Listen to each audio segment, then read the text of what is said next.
नमस्कार, मैं श्यामगिरी। आप देख रहे हैं टीएफडी इंडिया न्यूज 24। टीएफडी इंडिया न्यूज 24 में आप सभी दर्शकों का स्वागत है।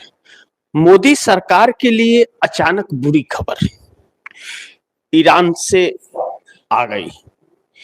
किम जोंग रसिया, चीन, ईरान के साथ मैदान में उतरे। उत्तर कोरिया से किम जोंग का उतरना और 10 मिसाइल अमेरिका के ऊपर दाग देना ईरान के समर्थन में, यह चीजें मिडिल ईस्ट के लिए शुभ संकेत नहीं है। ईरान एक शक्तिशाली देश बनकर के उभर रहा है, लेकिन इस युद्ध में भारत को जो क्षति हो रही है, भारत एक अहम भूमिका इसमें निभा सकता था, अपनी शान को बरकरार रख सकता था, अपनी विरासत को बरकरार रख सकता था, लेकिन नरेंद्र मोदी की गलत नीतियों की वजह से आज इस त्राहिमाम वाली परिस्थिति में आ रहा है। आप दर्शकों को मैं जो खबर बताने जा रहा हूं बहुत ही महत्वपूर्ण है जानना, क्योंकि उन सच्चाइयों को भी जानना जरूरी है, क्योंकि इस वक्त मीडिया की कई धड़ें बटी हुई हैं और मोदी सरकार जब बैकफुट पर आती है, इसकी कमियां उजागर होने लगती है, तो यह अपनी मीडिया को सक्रिय कर देता है। अब देखिए, यह हुआ कि भारत के 2 एलपीजी वाले शिप आ रहे हैं। कहां है वह?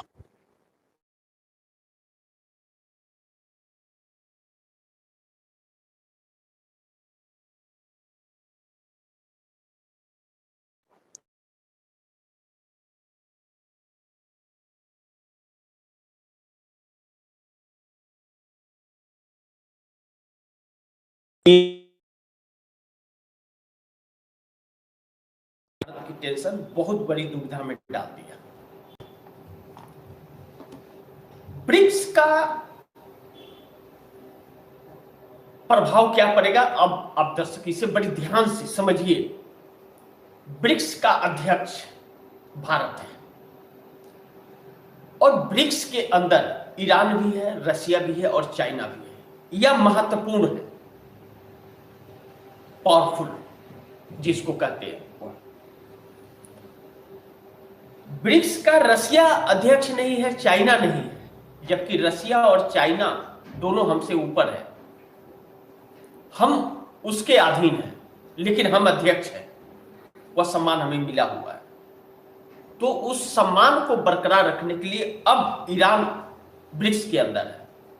कब ईरान ने कहा है कि पहले ब्रिक्स का बैठक क्यों नहीं हो रहा है? जब भारत बार बार अपना शिप छोड़ने के लिए कह रहा है और ईरान नहीं छोड़ रहा है, तो ईरान कह रहा है कि 2 काम कीजिए आप। पहला ब्रिक्स की बैठक बुलाइए और ब्रिक्स की बैठक में अमेरिका के खिलाफ कार्रवाई किया जाए कि उसने हमला करके ईरान के सर्वोच्च नेता और उसके परिवार को क्यों खत्म किया और हमें क्षति क्यों पहुंचाई। जब टेबल पर बैठकर बात हो रही थी, अंतर्राष्ट्रीय कानून का उल्लंघन इजराइल और अमेरिका ने किया है। तो अगर विश्व का शक्तिशाली देश अमेरिका है, तो इसका मतलब वो किसी के ऊपर भी हमला कर देगा। और अमेरिका बैकफुट पर है कि वह बातचीत करते हुए धोखे से किया है, तो उसकी साख भीग गई। जबकि इसके लिए अमेरिका में ट्रंप का विरोध हो रहा है और ट्रंप की पार्टी में ही 2 फाड़ हो गया और ईरान बिल्कुल झुकने को तैयार नहीं है। रसिया और चाइना पूरी तरह से तैयार है और 2009 रसिया ने समुद्र में उतार दिया है ईरान के सपोर्ट के लिए, और भारत यह बैठक बुला नहीं रहा है और ना तो कोई बयान दे रहा है। तो जो क्षति पहुंचने वाली है, जब भारत का यह दुमुहा वाला वो ब्रिक्स का अध्यक्ष भी बना रहना चाहता है और कोई ये अमेरिका के साथ खड़ा भी है। जो अमेरिका ब्रिक्स वाले देश पर हमला किया है, तो अब ईरान ने 2 के साथ एक और शर्त भारत के साथ रख दी है कि आपको जो हम छूट दे रहे थे $18 तकरीबन डिस्काउंट दे रहे थे बैरल पर, वह नहीं देंगे। दूसरा, आपको चाइनीज करेंसी में हमसे सामान लेना पड़ेगा, जबकि ईरान भारत की करेंसी पे देता था और 60 दिन का उधार भी दे देता था। तो भारत उससे रिश्ता खराब करके अमेरिका से उससे डबल रेट में ले रहा है और डबल किराया भी लगेगा, और यह मार आम जनता पर हमारे देश में पड़ेगी। तो वह रिश्ते खराब कर लिए। जबकि जम्मू कश्मीर के मामले को ईरान ही है जो भारत के साथ खड़ा रहा, ऑफिशियल अनऑफिशियल, जो जम्मू कश्मीर को इंटरनेशनल मुद्दा नहीं बनने दिया, इंटरनेशनल टेबल पर नहीं जाने दिया, और हमेशा साथ रहा। और अमेरिका, ट्रंप व्हाइट हाउस में बैठ करके जम्मू कश्मीर का मामला बोलता है कि पाकिस्तान को दे दो, और ऐसे ही रहा तो नरेंद्र मोदी दे भी देगा। अब दूसरी चीज, रसिया, बड़ी ध्यान से आप दर्शक समझिए, क्योंकि यह अब एक व्यक्ति का और एक प्रधानमंत्री की बात नहीं रह गई, अब यह बात पूरे देश पर और एक एक व्यक्ति पर आ गई है। रसिया पुराना दोस्त रहा। रसिया उस वक्त जब हमारे देश की प्रधानमंत्री, पहली महिला प्रधानमंत्री और ताकतवर महिला प्रधानमंत्री स्वर्गीय श्रीमती इंदिरा गांधी ने पाकिस्तान के सैनिकों को घुटने के बल ला दिया था, उस वक्त भी अमेरिका हमारे ऊपर प्रेशर दे रहा था, लेकिन इंदिरा गांधी नहीं झुकी और रसिया अपना बेड़ा उतार दिया समुद्र में और भारत के साथ खड़ा हो गया। और भारत पाकिस्तान के 2 टुकड़े, बांग्लादेश और पाकिस्तान कर दिया। अब वह बांग्लादेश फिर पाकिस्तान के नजदीक चला गया, नेपाल चाइना के साथ चला गया, श्रीलंका चाइना के साथ चला गया। तो हमारे साथ है कौन? आपने ईरान को भी दूर कर दिया, रसिया को दूर कर दिया, आपने श्रीलंका को दूर कर दिया, आपने नेपाल को दूर कर दिया, बांग्लादेश को दूर कर दिया, आप गल्फ कंट्री को दूर कर दिए। तो आपके साथ कौन? अमेरिका। और अमेरिका कह रहा है कि हम तुम्हें आगे नहीं बढ़ने देंगे, तुम्हें गुलाम बना कर रखेंगे, यानी कि हमारे लोगों को मजदूर बना करके रखना चाहता है, मजदूर बना करके रखना चाहता है। यही नरेंद्र मोदी का विकास है। अब आइए महत्वपूर्ण बिंदु पर। अब जो नवभारत टाइम्स के हवाले से मैंने खबर बताई आप दोस्तों, ब्रिक्स का, अब भारत के ऊपर प्रेशर बन रहा है, भारत नहीं कर रहा, और जब तक यह नहीं करेगा, अब ईरान रास्ते भारत के लिए नहीं खोलेगा। सिलेक्टेड शिप को अमेरिका छोड़ रहा है, ईरान छोड़ रहा है समुद्री इलाके से, और भारत के लिए कोई नहीं। और अब अमेरिका के दोगलापन की वजह से ईरान और हमलावर हो गया। दुबई के अंदर अमेरिकी बैंक्स, एयरपोर्ट और तेल टैंकर को रात में निशाना बनाया। किम जोंग ने 10 मिसाइल एक साथ जापान की तरफ छोड़ा। अब ऐसे में नरेंद्र मोदी प्रचार प्रसार में लगे हुए हैं और देश में किल्लत गैस की आ गई है और अब पेट्रोल, डीजल और सीएनजी पर मार पड़ेगी। ऐसे में मोदी के लिए यह बुरी खबर है। अब पीएम का चेहरा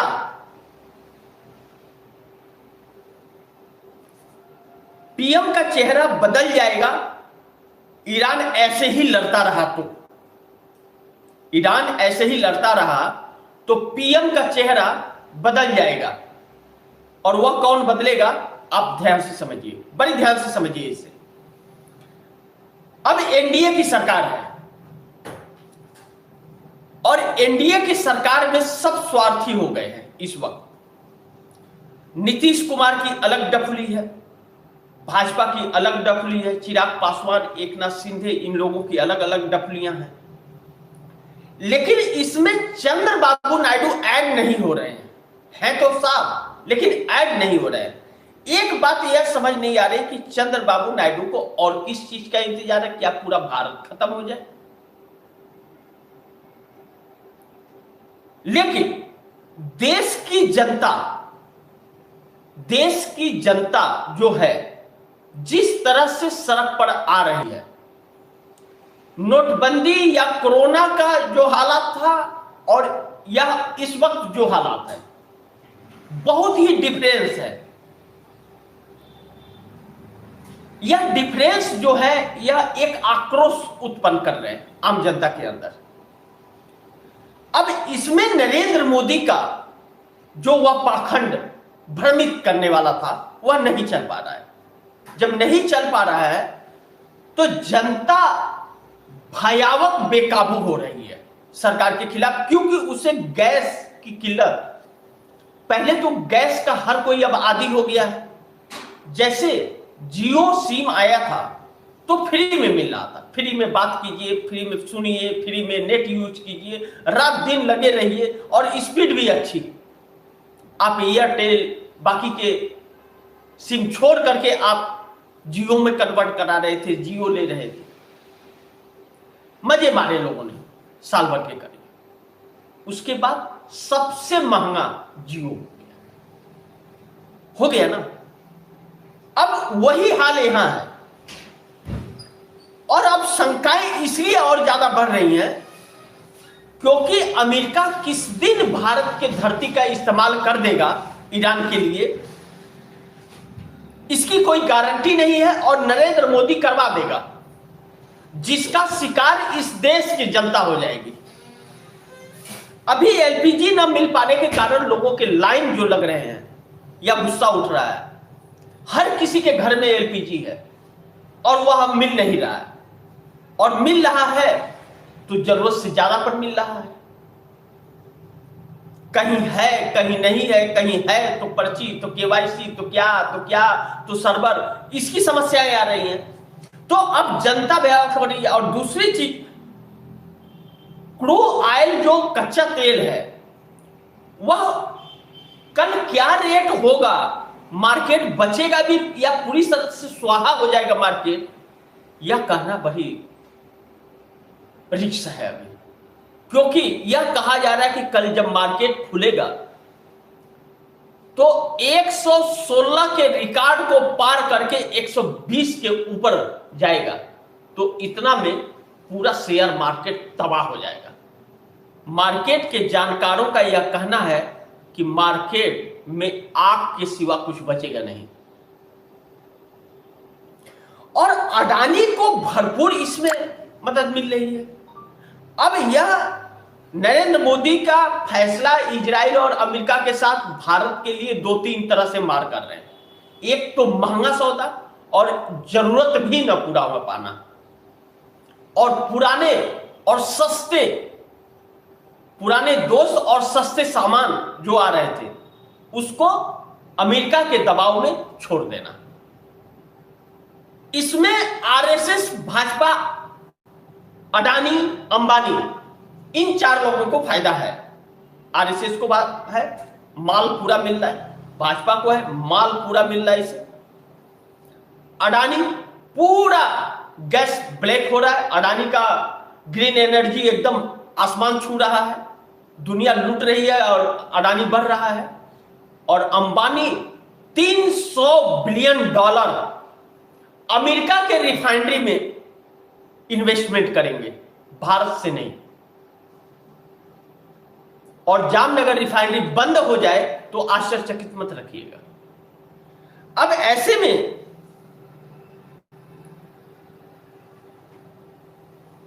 ईरान ने फंसा दिया मोदी को कि इनका शिप भी नहीं आएगा, और दूसरा लाल खाड़ी में, लाल समुद्र जिसको कहते हैं, वहां पर भी जो द्वार है पूरब और पश्चिम की शिपें जो आती जाती हैं जिस दरवाजे से, वह दरवाजा ईरान का है, वहां भी तैयारी कर रहा है ईरान।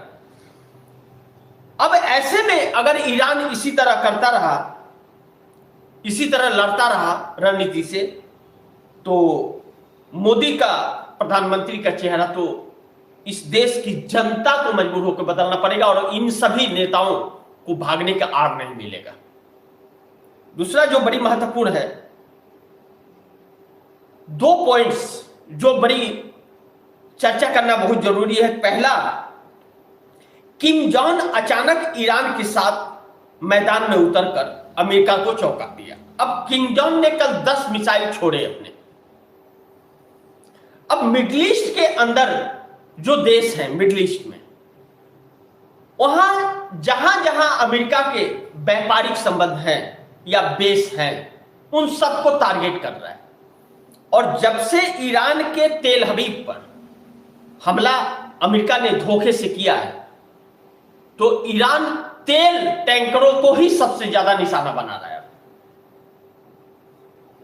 और भारत की शिप जो आने की संभावना भी दिख रही थी, उसे भी रोक दिया गया। इस बात की पुष्टि तो मैं नहीं कर सकता कि कल एक खबर आई थी कि भारत के एक शिप को उड़ा दिया,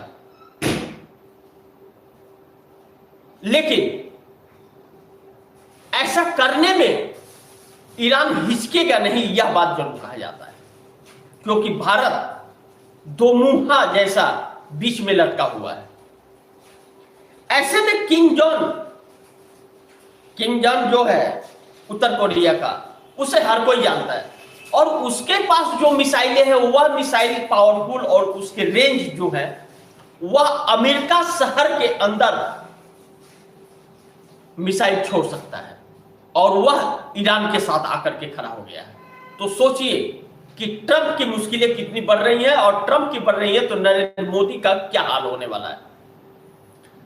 अब नरेंद्र मोदी प्रचार प्रसार में लगे हुए हैं, लगातार रोज प्रचार प्रसार कर रहे हैं, खाली इन सब पर ध्यान नहीं है। नरेंद्र मोदी दिखावा कर रहे हैं कि सब चंगा सी, लेकिन हकीकत यह है कि कल सोमवार के बाद आप दर्शक बहुत चौंकने वाले हैं जो होने वाला है कल की बात। मार्केट खुलने के बाद क्या हालात होते हैं और इन 24 घंटों के अंदर ईरान का क्या रुख रहता है, वह बहुत कुछ निर्धारित करेगा। और नंबर 2, चीन और रशिया को सबसे ज्यादा फायदा ईरान और अमेरिका के इस युद्ध में हो रहा है और भारत पूरी तरह बर्बाद हो रहा है। एक तो ईरान चाइनीज करेंसी में पैसे मांग रहा है सबसे, और दूसरा, हां एक बात और आप दर्शकों को बताऊंगा कि ईरान से जो तेल आता था तो शिप के इंश्योरेंस का भी पैसा ईरान देता था, भारत से नहीं लेता था। और अमेरिका से लाने से उसका 4 गुना शिप का इंश्योरेंस भी देना पड़ेगा भारत, 4 गुना। सोचिए। अब ऐसे में चीन करेंसी की अगर मांग होने लगेगी तो डॉलर का महत्व घट जाएगा, जो अमेरिका यह होने नहीं देगा। इसके लिए अमेरिका किसी भी हद तक लड़ जाएगा। तो इससे यह तो संकेत मिल रहा है कि जंग किसी और दिशा में जा रही है और रशिया के आयल का रुकना, पूरे विश्व में तेल का कमी होना, और रशिया मनचाहा रेट पर ले रहा है। भारत को सब्सिडी दे रहा था, छूट दे रहा था, अब भारत को देना बंद कर दिया, बोले जाओ अमेरिका से ले लो। बंद भारत ने किया, रशिया ने नहीं किया था। रशिया ने यह कहा था सोच लो, अमेरिका पेट नहीं भर पाएगा। लेकिन नरेंद्र मोदी को वही दुखती नस अमेरिका के पास था, तो कैसे पीछे हट जाते। अब ऐसे में भारत के अंदर किल्लत एलपीजी के साथ साथ आम दिनचर्या जो है उस पर पड़ने जा रही है, और इसका दिखावा करते हुए कि कुछ नहीं हो रहा है, मोदी जी प्रचार प्रसार में लगे हुए हैं। और ईरान के टारगेट में नरेंद्र मोदी हैं और ईरान प्रेशर दबाव भी दे रहा है, ब्रिक्स का दबाव भी दे रहा है, चाइनीज करेंसी में आने के लिए भी दबाव दे रहा है। और दूसरा नजर भी बनाए हुआ है कि अमेरिका को अपनी जमीन इस्तेमाल करने के लिए तो भारत नहीं दे रहा है, क्योंकि भारत दे सकता है दबाव में, जो भारत के लिए शुभ संकेत नहीं है। आने वाला 24 घंटा बड़ी महत्वपूर्ण होने वाला है। तो बाकी आप दर्शकों की क्या राय है, क्या सुझाव है, कमेंट बॉक्स में जरूर दीजिएगा। इस खबर को ज्यादा से ज्यादा शेयर कीजिएगा, अपने दोस्तों को भी कहिएगा कि आगे शेयर करें। और आपने अगर टीवी इंडिया न्यूज़ 24 को सब्सक्राइब नहीं किया, सब्सक्राइब कर लीजिए, अपने दोस्तों को भी कहिएगा सब्सक्राइब करें। मिलते हैं अगली खबर के साथ, तब तक के लिए नमस्कार।